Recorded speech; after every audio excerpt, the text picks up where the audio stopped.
This tutorial is to walk you through how to set up a digital out-of-home campaign on our Ads Manager platform. First, click the New Campaign button. Next, click the Manual Setup option. Note that the Create Campaign with AI option is not available for digital out-of-home campaign setups. Give your campaign a name. We highly recommend using a clear and descriptive name to easily identify it later. Choose the correct IAB category based on the content of your ad. For budget settings, ensure that you select Ad Group Budget, as Campaign Budget is not available for digital out-of-home. Also, be sure to leave the Daily Budget checkbox unchecked, as it is not supported for digital out-of-home campaigns.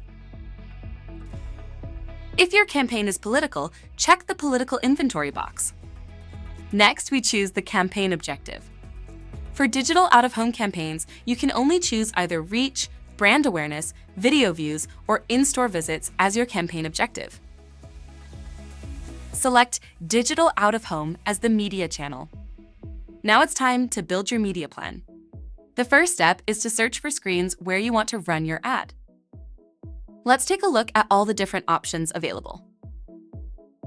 You can search by geo, such as city, state, county, DMA, or zip code. You can also add your location group to see screens available within a certain distance of the locations in your group. You can search by venue type and select from various environments like billboards, transit screens, entertainment venues, or salons. You can filter by the creative, the type of creative you want to display, such as an image creative, a video creative, or a video with audio. Or you can filter by specific ad size to ensure compatibility with your existing assets. Note that there are 4 sizes that make up the bulk of our digital out-of-home inventory, which we call the Big 4. These 4 sizes appear when you click Search by Ad Size. And finally, you can filter out by publishers you want to run your ads on. In this demo, I want to search for screens near Madison Square Garden in New York City. I could search for the zip code where Madison Square Garden is located, but instead I will use the Location Group option. I've already created my location group that contains the Madison Square Garden POI, and I will set a radius of 0.4 miles around it, meaning it will show me all screens within 0.4 miles around the location. I will also select the image creative and choose the creative size that I have available. I have a 1080 by 1920. Let's click Search to see how many venues are available based on my search criteria. Below the map, you can see the number of screens available based on the search, which shows 407 screens. That's actually more than I thought, so I will refine the search by selecting specific venue types. I want to run on both urban panels, which are numerous in New York City, as well as subway transit screens. Let me select both. Let's click Search again. I now see the screen count has decreased to 266 screens, which is more in line with what I want to run based on my budget. Below the map, enter your campaign start and end dates and the total campaign budget. The system will display the daily available impressions on the right, as well as the daily budgeted impression based on your campaign flight date and budget. Next is to review the ad groups created. Each ad group is a combination of a publisher and a venue type, and then for each of these ad groups, we'll show publisher venue types, required creative sizes, the screen counts, available impressions, budgeted impressions, the CPM, as well as the allocated budget towards the ad group. By default, your budget will be allocated to our verified partners, the one with the green check mark. These are partners with whom we have preferred rates. However, you can adjust the budget for each ad group based on your preferences. If you don't want to use an ad group, set its budget to 0. Alternatively, you can filter out the list of publishers you want to see using the publisher option on the left of the map. As you can see, I've allocated my budget towards 3 specific ad groups. There are a couple of rules we recommend following when reviewing the ad groups. 1 is to prioritize ad groups with 10 screens or more for better pacing and delivery.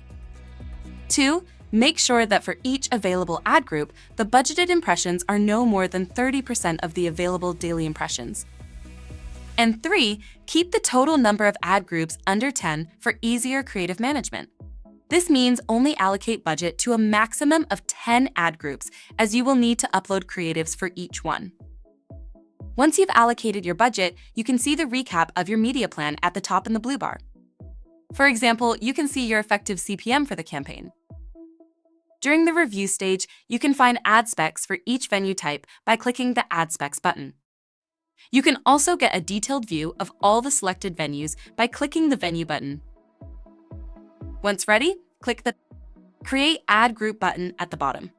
For each ad group, there are a few additional steps you'll need to complete before launching your campaign, including adding your creatives and configuring any additional settings. Let's start with Creative. Click Manage Creatives to upload and assign creatives to each of your ad groups. As I mentioned earlier, my creative is a 1020 by 1920 display ad, so I'm going to upload and assign the same creative to all my ad groups. Keep in mind that all creatives go through an approval process that can take up to 3 days, so make sure you set up your campaign and upload your creatives well in advance of your campaign start date. Once your creatives have been added to each ad group, click back to Campaign Dashboard button.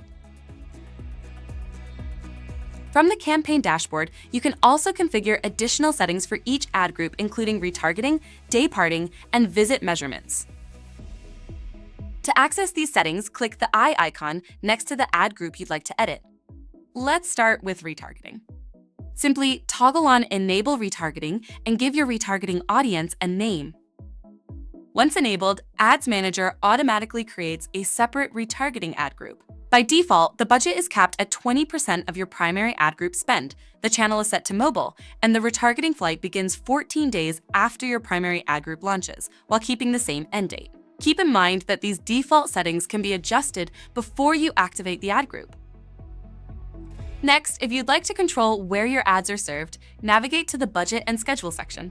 Under Advanced Options, you can set up day parting and choose the specific times you'd like your ads to run on. Finally, if you're planning to measure visits driven by your campaign, you can configure that here as well by selecting a brand or custom location group. For this demo, I'm going to measure visits to the Madison Square Garden location group I created. Once everything looks good, click Save and Continue. Remember, you'll need to review and configure these settings for each ad group individually. Back on the campaign dashboard, you can also now see the retargeting ad group we just created. Just like your other ad groups, this ad group will need its own creative and any additional settings configured before launch. Once you've reviewed all your ad groups, completed the necessary setup, and your creatives have been approved, you're ready to launch your campaign. Interested in learning more? Check help.groundtruth.com.